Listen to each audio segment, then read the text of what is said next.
सदैव सदैविष्टम सदैविष्टम ऐसा बोला, सदैवेष्टम सदैव इष्टम। तो वस्तु कथनचित सत है, कथनचित असत है, और कथनचित उभय है, और कथनचित अवाच्य है। ये चारों बोल इसमें एक साथ उन्होंने बता दिए। और यदि ऐसा न माना जाए, ये सब नए योग से है, नए योगात न सर्वथा, ये सब नए योग से, नए यानी अपेक्षा से।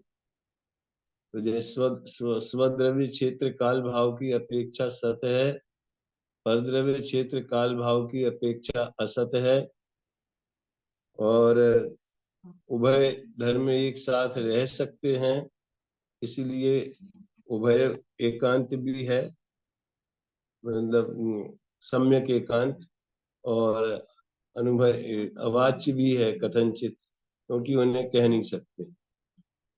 तो अभी कथनचित सत है और कथनचित असत है, ये कैसे संभव है, उसकी विवक्षा 15वीं कारिका में बोल रहे हैं। चलो आदर्श तुम बोलो 15वीं कारिका। जी। सदैव सर्वं को नेच्छेत् स्वरूपादि चतुष्टयात् असदेव विपर्यासान् चेन्न व्यवतिष्ठते।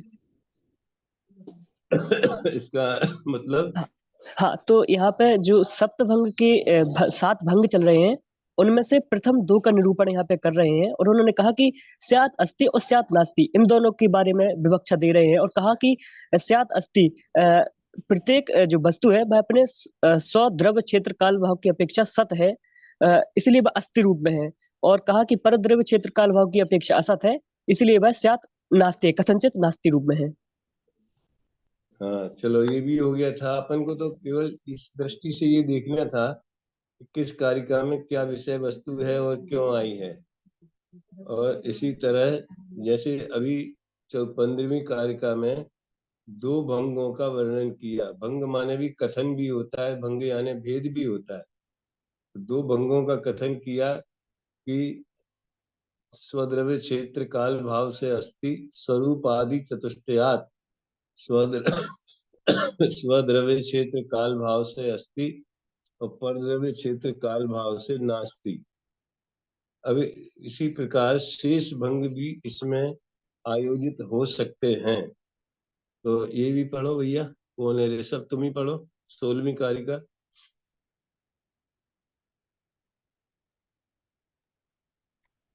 कर्मापि द्वैतं सहावाच्यमशक्तितः अवक्तयोत्तरा शेषास्त्रियो भंगा स्वदेहेतुतः। जो बोल रहा है वो तो दिख ही नहीं रहा है, कौन बोल रहा है? वृषभ ही बोल रहा है? और बहुत गलत भी पढ़ा है।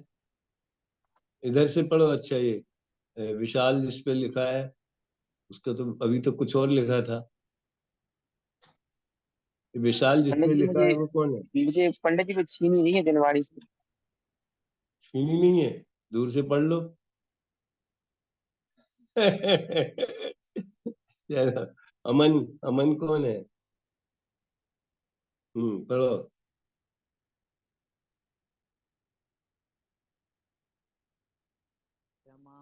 क्रमार्पित द्वैतं सहावाच्यं शक्तितः अवक्तव्योत्तरः शेषास्त्रयो भंगा स्वहेतुतः। तो ये आवाज की प्रॉब्लम भी रहती। फिर से पढ़ दो पंडित जी। हाँ पढ़ो, दोबारा अच्छे से पढ़ो, जरा ढंग से। क्रमार्पित द्वैतं सहावाच्यम् अशक्तितः अवक्तव्योत्तरः शेषास्त्रयो भंगा स्वहेतुतः। हाँ, इसमें केवल ये बताया है कि जब अस्थि और नास्ति की चर्चा 15वीं गाथा में आई है, तो 16वीं कारिका में क्रमार्पित द्वयात द्वैतम, अर्पित द्वयात क्रम से अगर अर्पित किया जाए यानी दोनों को कहा जाए तो उभय वाला भंग बन जाता है। और सहावाच्यम अशक्तितः, स अवाच्यम, एक साथ बोलने में अवाच्य है, अशक्ति है, इसलिए अवक्तव्य वाला भंग हो गया। और शेषास्त्रया भंगा स्वहेतुतः, अवक्तव्य के बाद में जो शेष भंग हैं वो भी अपनी अपनी नए विवक्षा से लागू हो जाते हैं। अन्य ग्रंथों में उसकी विस्तार से चर्चा है, यहाँ उसकी विशेष चर्चा नहीं की गई। और आप लोगों को विशेष जानना हो, क्योंकि पहले अपन सब डिस्कस कर चुके हैं, तो इसमें जो प्रश्नोत्तर इसमें दिए हैं वो भी, और हमने भी जो बताए थे वो भी आप ले सकते हैं। अभी आप समझ लीजिए भाव एकांत और अभाव एकांत के बाद में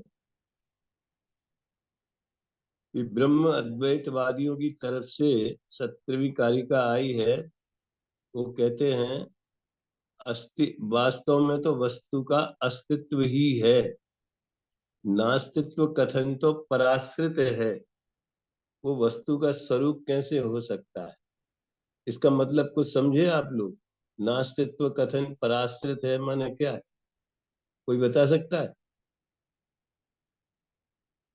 पर वस्तु के आश्रित है, स्वाश्रित नहीं है। अरे तो उस शब्द का अर्थ हुआ, ये तो शब्दार्थ है। पराश्रित माने पर वस्तु के आश्रित।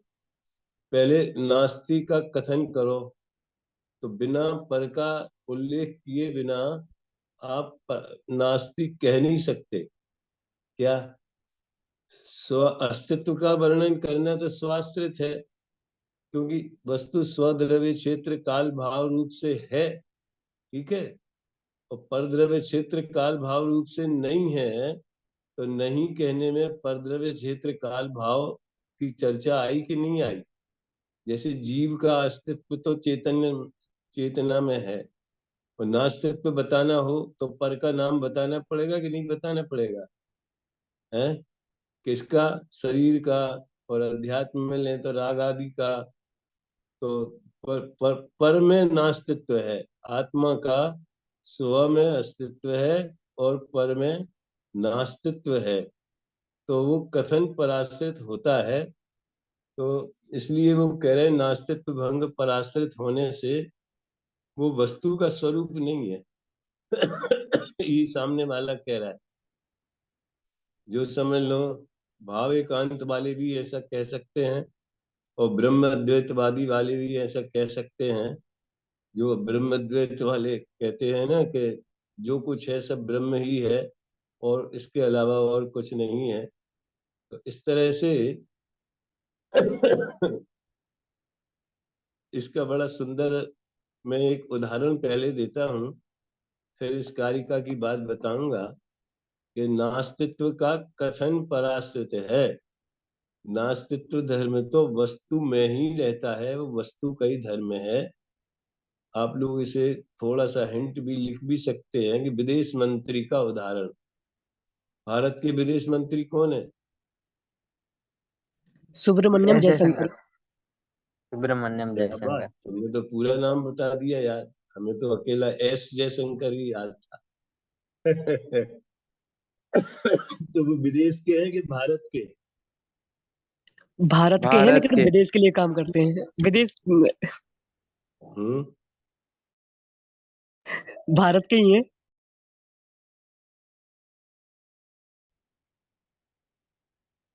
पराश्रित उनका जो विदेश मंत्रालय है, हम कहते हैं विदेश मंत्री को छोड़ो, पूरा विदेश मंत्रालय वो विदेशों का है कि हमारा भारत का स्वयं का है? स्वयं हमारा भारत है। का है। हैं? हमारा है, हमारा है। हाँ, कहने का मतलब यही है कि विदेश मंत्री भी उसी नियम के अनुसार मंत्री बनाए गए कि भारत के नागरिक होंगे, संसद के सदस्य होंगे और प्रधानमंत्री के द्वारा सिफारिश करने पर राष्ट्रपति द्वारा नियुक्त किए जाएंगे। ये नियम सभी गृह मंत्री के लिए भी है और विदेश मंत्री के लिए भी है। लेकिन विदेश कहने से ये नहीं समझना चाहिए कि उसमें कुछ विदेश पना आ गया या विदेशवाद कुछ हो गया। ख्याल में आए ना? विदेश कहने से मतलब वो व्यक्ति पूरी तरह से भारत का है। वैसे सुनो, स्वद्रव्य क्षेत्र काल भाव रूप से होना और परद्रव्य क्षेत्र काल भाव रूप से नहीं होना, तो पररूप नहीं होना, ये धर्म या स्वभाव।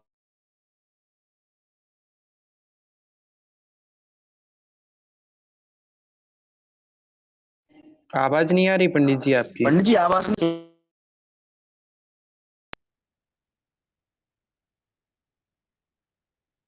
कुछ लोग तो बोलो भाई।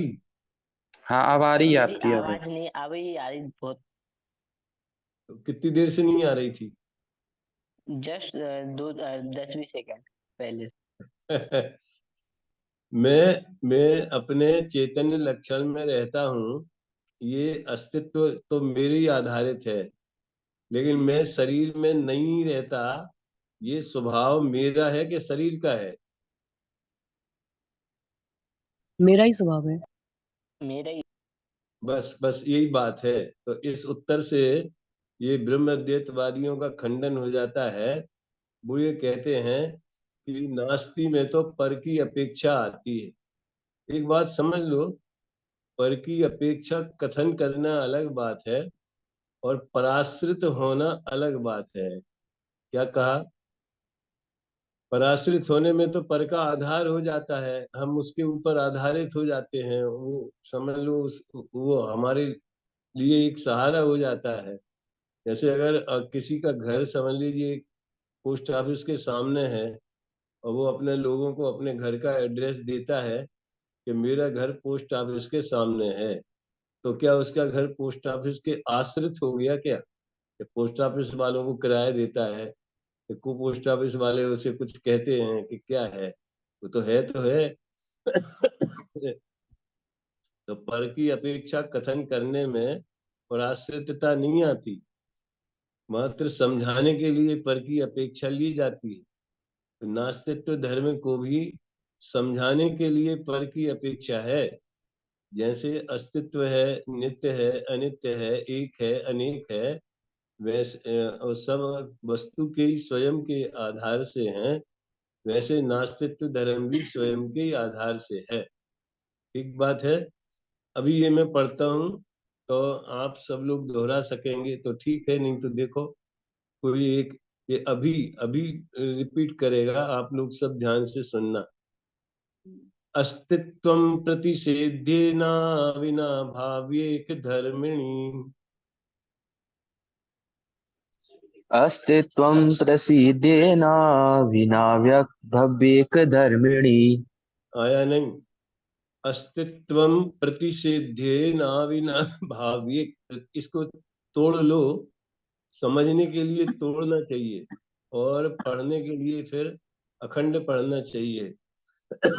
प्रतिषेध्येन अविनाभावी, अस्तित्वं प्रतिषेध्येन अविनाभावी एक धर्मिणी। तो क्या बन गया? अस्तित्वं प्रतिषेध्येन अविनाभावी एक धर्मिणी। ठीक है। फिर विशेषणत्वात् साधर्म्यम यथा भेद विवक्षया। तो विशेषण ये तो सरल है। अभी हर्षित पढ़ेगा ये। अभी मैंने जैसा बताया वैसा पढ़ो। हर्षित, फिर आवाज बंद हो गई क्या? आ रही है पंडित जी। मुझे तो सुन नहीं रहा है। हम्म क्या बात है यार। चलो तुम ही पढ़ो ऋषभ।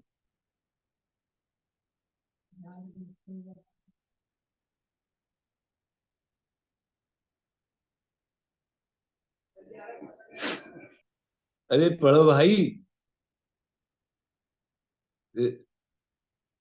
आवाज नहीं आ रही इसकी। पंडित जी मैं पढ़ता हूँ। हाँ। अब आ रही आ रही, पंडित। अभी तक नहीं आ रही थी। अच्छा बोलो।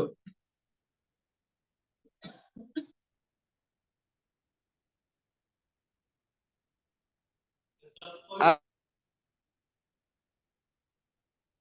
अरे मैं तो चुप हूँ, आप लोगों के कोई भी पढ़ो इसको। पढ़े क्या पंडित जी? अस्तित्वं प्रतिषेधेन विना भाव्येक धर्मणि। धर्मणि। हाँ पूरा।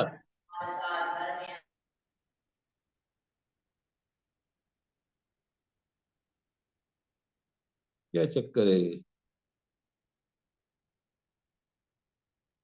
विशेषणत्वात् साधर्म्यं यथा भेद विवक्षया।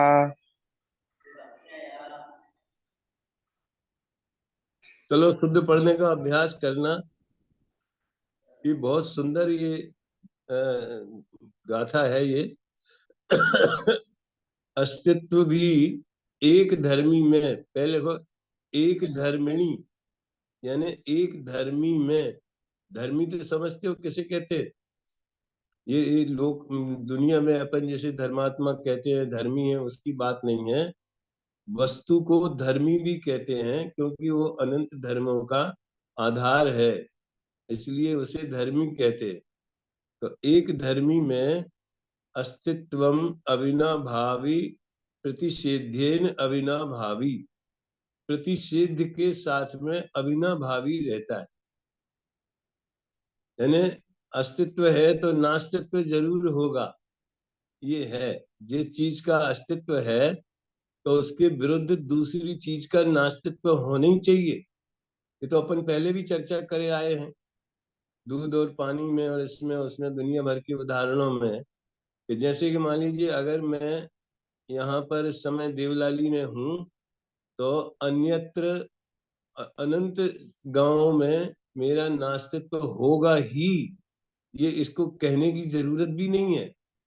और कोर्ट कचहरी में भी ये नियम काम में आता है। अगर कोई किसी पे आरोप लगाए कि तुम्हारे ऊपर अमुक व्यक्ति के साथ मारपीट का आरोप है या हत्या का आरोप है, और वो सर्टिफिकेट दे दे के इस समय तो मैं दूसरी जगह था, यहाँ था ही नहीं, और वो प्रूफ हो जाए, मतलब मजिस्ट्रेट को समझ में आ जाए, तो उसको मानना पड़ेगा। तो जहाँ अस्तित्व है वहां प्रतिषेध धर्म, देखो नित्य है तो वहां अनित्य होगा ही, ये समझ में आए ना। अस्तित्व है वहां नास्तित्व, अभी तो अस्तित्व नास्तित्व में ही समझो कि जो वस्तु अस्थि रूप है, तो अस्तित्वम नास्तित्व एक धर्मणि अस्तित्वम ना अविनाभावी प्रतिषेध्येन अविनाभावी। प्रतिषेध माने नास्तित्व। प्रतिषेध्येन क्यों लिखा? उन्हें नास्तित्वेन लिखना था, तो छंद में अच्छी गुंजाइश थी, तो प्रतिषेध के साथ में। अस्तित्व है एक धर्मी में, अस्तित्व प्रतिषेध के साथ में अविनाभावी रहता है। अविनाभावी का मतलब तो समझते हो, उसके बिना, उसके होने पर होना और उसके नहीं होने पर नहीं होना, इसका नाम है अविनाभावी। और उदाहरण दिया, जैसे भेद विवक्ष साधर्मी में साधर्म्य विशेषणत्वात् साधर्म्यम यथा भेद विवक्षया। विशेषण होने से साधर्म, जिस प्रकार भेद की विवक्षा होने से साधर्म्य रहता है। अब ये उसको यूं समझ लो आप कि अगर अभेद है वस्तु, तो उसमें भेद तो साथ में रहेगा ही रहेगा। कैसे रहेगा? कि आप यूं समझ लो कि भारत एक कश्मीर से कन्याकुमारी तक अखंड राष्ट्र है, तो दो का तो नाम ले लिया भेद करके, कश्मीर और कन्याकुमारी, और इसमें 29 प्रांत हैं। अगर वे 29 प्रांत नहीं होंगे तो भारत अखंड है, एक राष्ट्र है, ऐसा हम कैसे कह सकते हैं? तो इस तरह से जो भी जिस वस्तु का विशेषण होता है, वो विशेषण जो है अपने विरोधी के साथ में नास्ती रूप से रहता है। जैसे ये कपड़ा सफेद है, अब ये थोड़ा न्याय की अटपटी शैली समझना। ये हमारा कुर्ता सफेद है तो वो कालेपन के साथ रहेगा ऐसा नहीं, वो अश्वेत नहीं है। क्या बोलेंगे इसको? जो वस्त्र श्वेत है, सफेद है, वो अश्वेत नहीं है, यानी श्वेत के अलावा अन्य रंगों का उसमें अभाव है। बात समझ में आ रही कि नहीं है? ये क्योंकि इसकी इसी बेस पे आगे और भी कारिकाएं आएंगी। 18वीं भी इसी बेस पर है। तो ये समझने की बात है, जिस प्रकार भेद की विवक्षा होने पर अन्वय और व्यतिरेक जानते, ये तो सुने, परीक्षा मुख में पढ़े होंगे ना। हाँ आए हैं पढ़े हाँ, हैं। तो इसने साधर्म्य को अन्वय भी लिया है। जहाँ अन्वय होगा वहां व्यतिरेक अवश्य होगा। कैसे होगा? जैसे एक मोतियों का हार है, तो हार में जो धागा है वो अन्वय है, लेकिन अकेले धागे को हार नहीं कहेंगे। उस धागे में जब तक 150 मोती न गूंथे हुए हो गए, तो वो मोतियां, एक मोती दूसरे मोती से भिन्न है। ऐसे द्रव्य गुण पर्याय में भी लगाना, द्रव्य अन्वय रूप है तो वो ज्ञान दर्शन ये व्यतिरेकी हैं, और ज्ञान गुण अन्वय रूप है तो उसकी पर्याय व्यतिरेकी हैं। तो जैसे अन्वय के साथ में व्यतिरेक अवश्य ही होता है, उसी तरह से अस्तित्व के साथ में नास्तित्व भी होता है।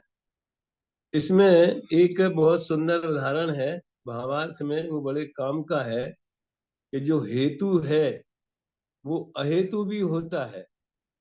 अरे जो अच्छा है वो बुरा भी होता है। इसका मतलब क्या है? कोई चीज हमें अच्छी लगती है, लेकिन किसी दूसरे को वो चीज अनिष्ट होती। ख्याल में आए ना? तो हर चीज के साथ में उसका दूसरा विरोधी पक्ष तो रहता ही रहता है। धुआं है वो अग्नि के लिए हेतु है, लेकिन धुआं हेतु से आप बादलों की सत्ता तो सिद्ध नहीं कर सकते। बादल सिद्ध करने हो या पानी सिद्ध करना हो, तो दूसरा जो बादलों से अविनाभावी है वो हेतु देना पड़ेगा। तो वो धुआं हेतु है अग्नि के लिए, तो हेतु है क्योंकि वो अग्नि का अविनाभावी है, लेकिन बादलों का अविनाभावी नहीं है, इसलिए बादलों के लिए वो अहेतु हो जाएगा। जो चीज एक एक के लिए अच्छी है तो दूसरे के लिए बुरी भी है। कोई चीज एक के लिए काम की है तो दूसरे के लिए वो निरर्थक भी है, कि हमारे किसी काम की नहीं है।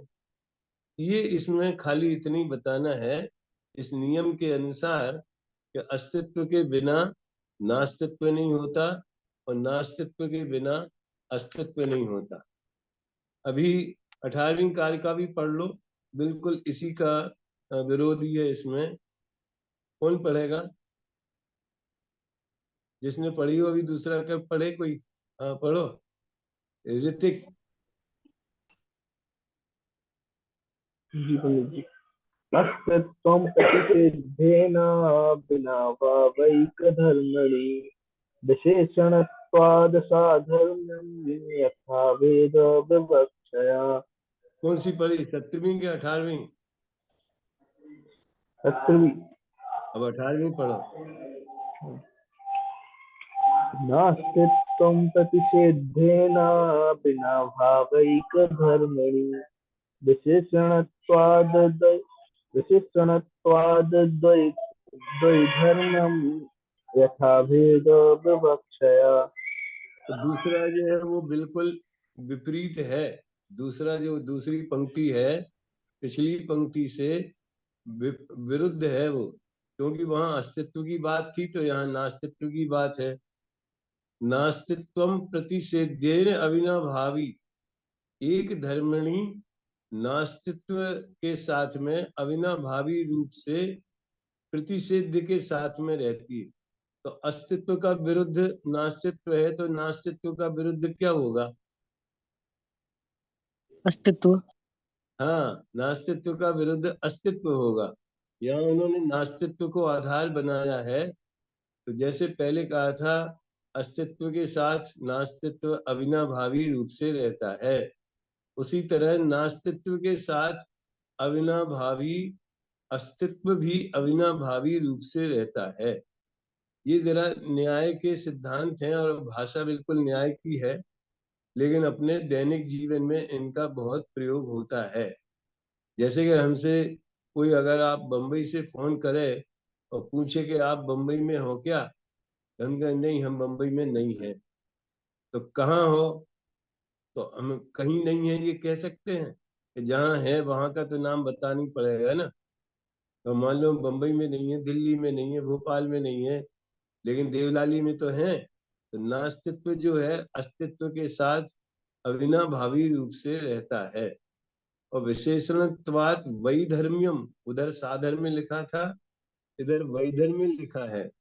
व्यतिरेकों के साथ अन्वय भी अभेद विवक्षा में उधर भेद विवक्षा की बात थी, इधर अभेद विवक्षा की बात है कि विशेषों के साथ वैधर्म भी अविनाभावी रूप से रहता है। तो इसको देख लो, नास्तित्व धर्म प्रतिषेध यानी अस्तित्व धर्म से अविनाभावी है। कहाँ पर? एक ही वस्तु में, अन्य अन्य वस्तुओं की बात नहीं है, क्योंकि वो विशेषण है। ये जो तर्क विशेषणत्वात् वहां दिया था वही तर्क यहाँ भी है। और अभेद विवक्षा माने वो अन्वय और व्यतिरेक, व्यतिरेक में अन्वय अवश्य रहेगा। इसका मतलब क्या है? व्यतिरेक में अन्वय अवश्य रहेगा। जैसे हार में मोतियों में धागा अवश्य रहेगा, और अनंत गुण हैं, अनंत पर्याय हैं, लेकिन उन गुण पर्यायों में एक रूप से व्याप्त रहने वाला द्रव्य भी अवश्य रहेगा। तो जैसे व्यतिरेकों में अन्वय अविनाभावी है, अन्वय में व्यतिरेक अविनाभावी है, ऐसे अस्तित्व के साथ नास्तित्व अविनाभावी है, और नास्तित्व के साथ अस्तित्व अविनाभावी है। तो इस तरह से ये दो कारिकाएं हुई। और एक अभी प्रश्न है भाई साहब हाँ बोलो। कि ये प्रतिषेधे ना लिखा है, तो यहाँ पर अपग्रह का प्रयोग भी है और बड़ा आ भी लगा है, या दीर्घ संधि करते या पूर्ण रूप में से कोई एक होनी चाहिए थी? बहुत अच्छा पूछा यार। प्रतिषेध्येन अविनाभावी, अब ये तो तुम और अन्य प्रतियों में भी देखना कि उसमें भी ऐसे ना और ये है क्या।